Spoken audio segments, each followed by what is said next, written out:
Hey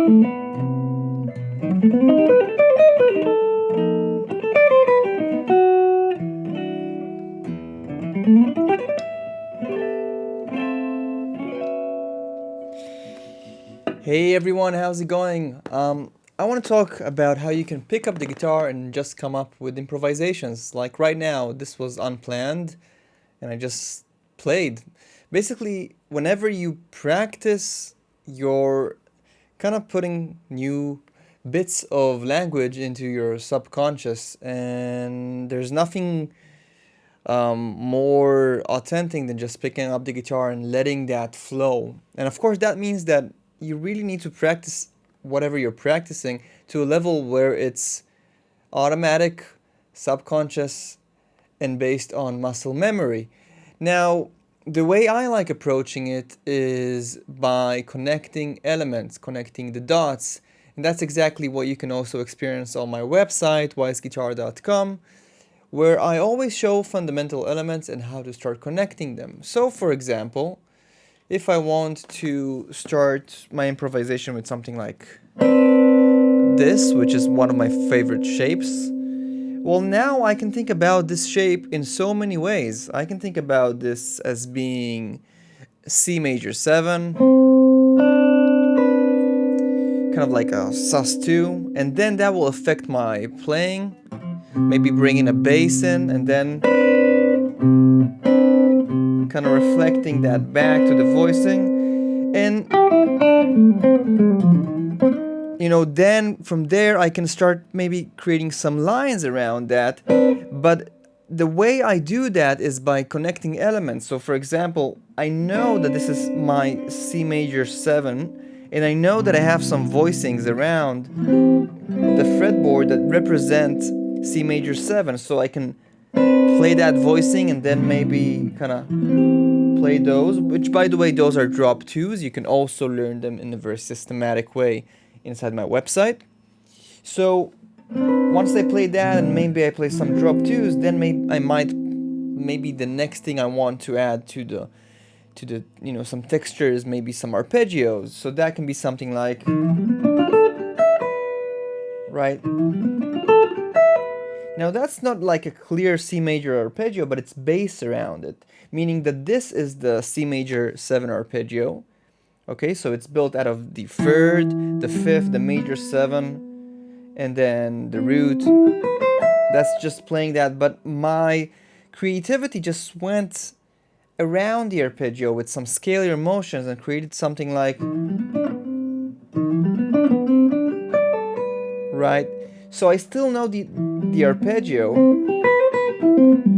but I decided to approach it chromatically, and then maybe play and add 9 here. That means this D note here, right? And then approach back into my arpeggio and start playing thirds all the way to the 9 again. So,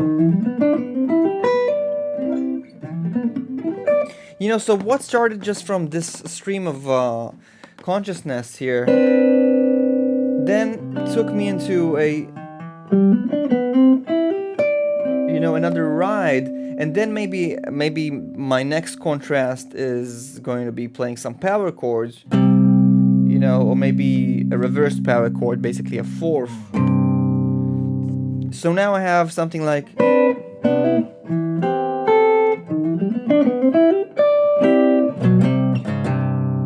and I even approached chromatically. So all of that was just thinking about C major, right? But what if something else happened? Let's say I woke on another side of my mood that day, and I played that shape, and I felt like going more dark, like a darker sound. So how about making this more of like a minor context, right? Maybe this can be a representation of like a B altered, right? So now these notes are in reference to B. So this will be the flat 9, sharp 9, and the root of a B altered chord. So now, if I think about that, now I played that. I'm representing the bass just like I did on my last spontaneous composition, and then From there, I can represent some voicings that have to do with the altered scale, and then maybe an arpeggio that has to do with the altered scale, and then followed by those power chords that I approached on the C major. You see, so I'm just coming up with these now. This can easily become a composition later, but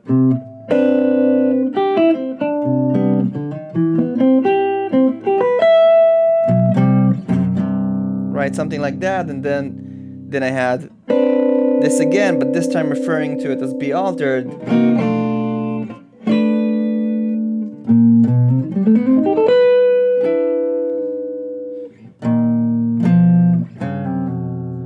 You see, that's how I and I'll tell you how this kind of evolved in my playing and in my musicality.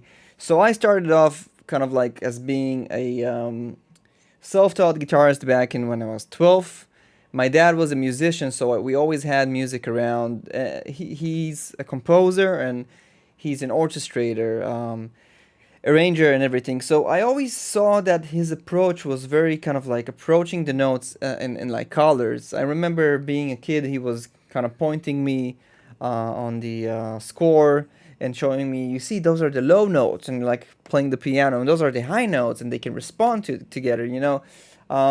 Anyway, through the years, long story short, I learned music, and I learned more about how to arrange and how each of the instruments work, and I started orchestrating. Even worked as an orchestrator as for a few orchestras, and learning how to see and visualize all these harmonies, arpeggios, voicings on guitar. I kind of learned how to think and see the guitar as kind of like a score, right? So you have the different. Well, for piano players, it's a little bit more easy to see, but basically we have the range of our instrument, right? We have the highs, which can be maybe like a piccolo flute, maybe, and the very lows, not that low on the guitar, but pretty low on a six-string guitar, and that can be more of like the bass.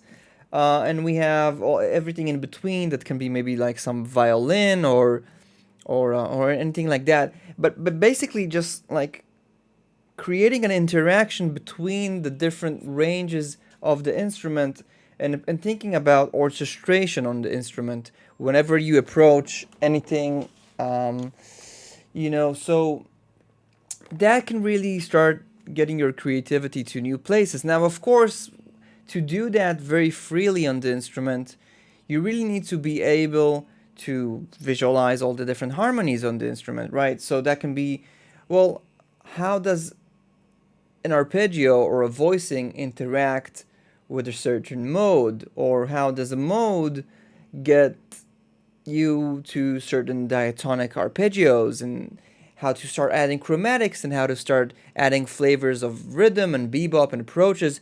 So of course that's really hard to do just like on one video.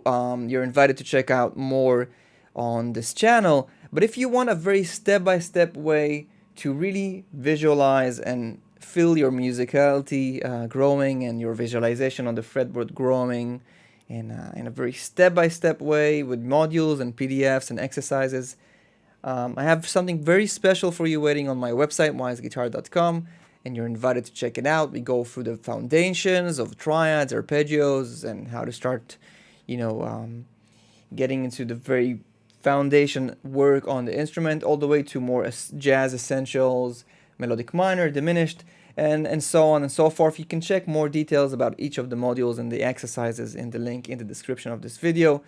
As always, thanks so much for being here. I invite you to subscribe and like and support and be part of this community. And hopefully this gave you some ideas. I love sharing them with you, and I love answering questions that arrive from these videos. So feel free to interact, ask questions, offer subjects for the future lessons, and hopefully this was valuable to you. Stay inspired, stay happy, wishing you the best. Bye.